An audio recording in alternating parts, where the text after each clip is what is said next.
the penultimate, that is a fancy word for the next to the last day, day of the General Conference here in Columbus, Ohio.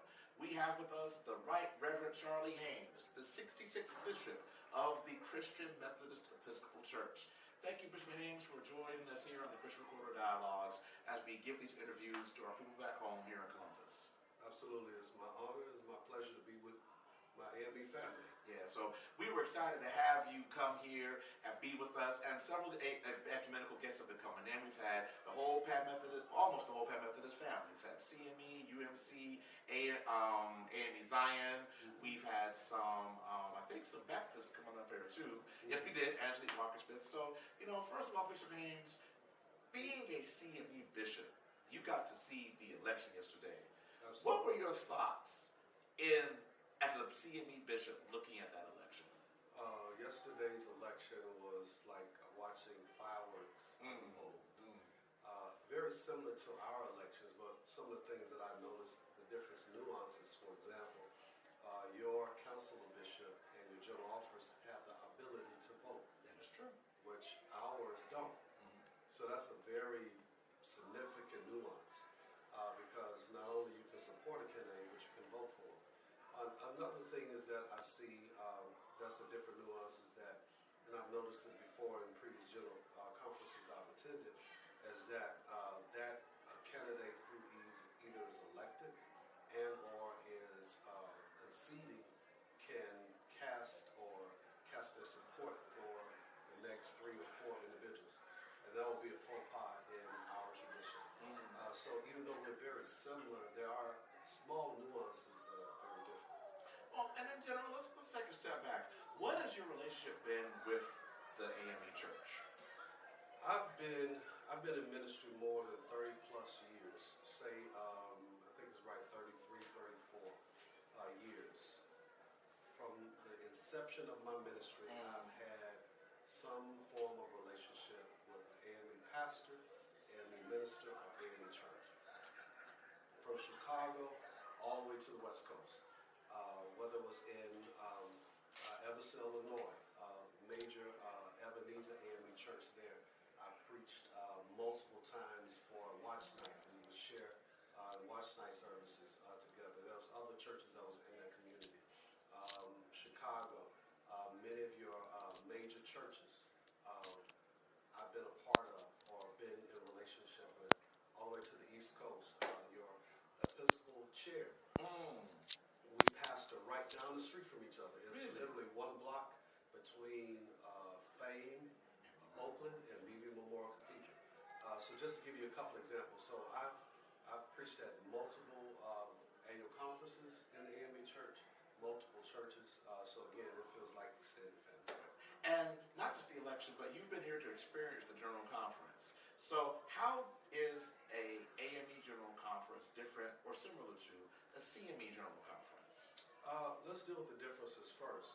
One of the big noticeable differences is how candidates are able to campaign, or how much material collateral. For example, I was walking through the hallways and I saw door hangers of candidates offering themselves. In our church, that's against our law. So you're very limited to a booth or limited to an area.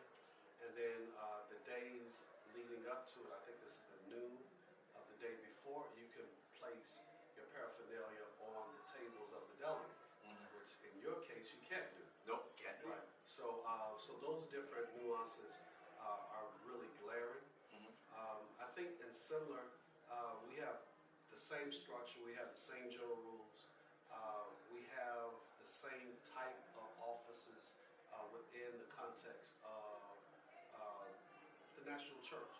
So you see very much how we manifest ourselves in the same structural expression, which is soothing on some levels and comforting on others. Yeah. I mean, we're all one big Methodist family, Methodist, Wesleyist, Holiness family. And I remember Bishop Hoyt, who was an ecumenical giant. Yes. And I remember visiting the CME. I was at a CME meeting. It was either a CEM convention or it was a CM meeting. And I remember Bishop Hoyt got up and he knew I was there on behalf of the World Methodist Council at that time. And he said, our AME brother is here, but the eyes of the world are watching us, and we are happy to have you. And Bishop Hoyt, for so many of us outside of the CB Church, was an icon. Yes. And Bishop Reddick, you know, when I got up to be editor of the Recorder, I reached out to him because he had been editor of the Christian Index. Right. And just, you know, it was an honor for me to speak to someone who was publishing and managing a peer publication. And Dr. Sprague and I, we work a lot together, especially now in the Associated Church Press. So, you know, just turning for a little bit, what are some of the emphases, as you all in your General Conference made some very bold statements about how you want to impact this world. So what are some of the things the CME Church is trying to do? What have been some of the priorities for you for this quadrennium? Because you held your General Conference earlier than we did. Well, we did in 2021. You did in 2022, like right still towards the tail end of the pandemic. So what are some of the things but I remember some of the statements that were very powerful that were made. So what is the impact of your focus for this period? Well, Bishop Snorton, which is one of the first women to actually give the Episcopal address, because prior to, we did not elect any bishops. So it was fortunate and really an honor for her to have that privilege, even though when she got elected, she was the last in her class.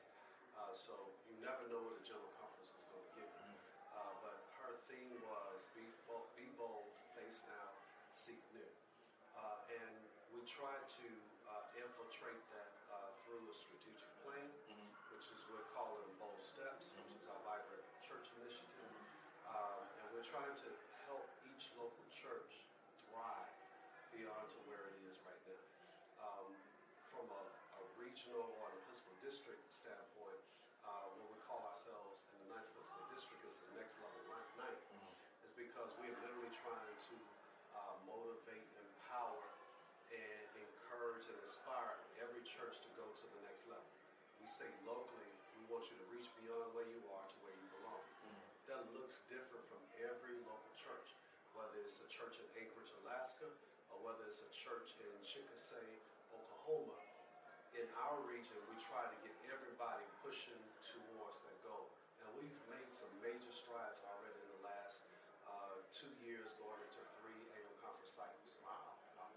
And turning to where we are in the country, I asked your AME Zion colleague who was with us this, you know, the state of the country right now, where we are, especially as members of the Black church.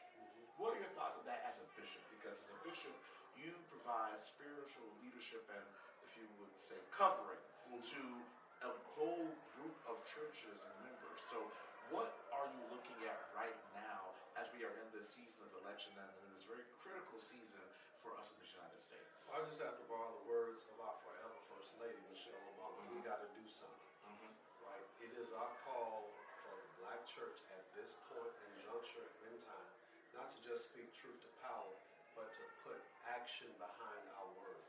We got to get people registered. We got to get people to the polls. We have to make provision for those to remove every excuse and come out in record numbers and vote. And vote our conscience, you know. And it's all right to have a song with a part of our English language, a comma, love. You know, it's all right to have one of those, right? You know, to have that in your process, you know. We're not endorsing anybody, we're just talking about sentence structure and a song, right? Interesting. Yeah, we gotta have a comma love. Yeah, Interesting. Like that. Yeah. That'll work. That'll work. That'll live. Well, Bishop, we thank you for being here with us. Thank you. Any final words that you have for the AMEs who are watching from our CME guest of honor who's here with us today? Well, I just want to encourage one of the oldest African American churches in this country who have not only pioneered but paved the way in every major obstacle the AME church has risen to the challenge. So I just want to encourage you to keep doing what you're doing. I know this conference was spirited for multiple reasons, but I pray that you're able to heal, unify, and continue the mission of Jesus the Christ and keeping up the bloodstained mantle. God bless you, and thank you for this opportunity and time. Thank you for coming with us, Bishop Haynes. And everyone, we hope that you are enjoying this coverage, and we look forward to seeing you again soon.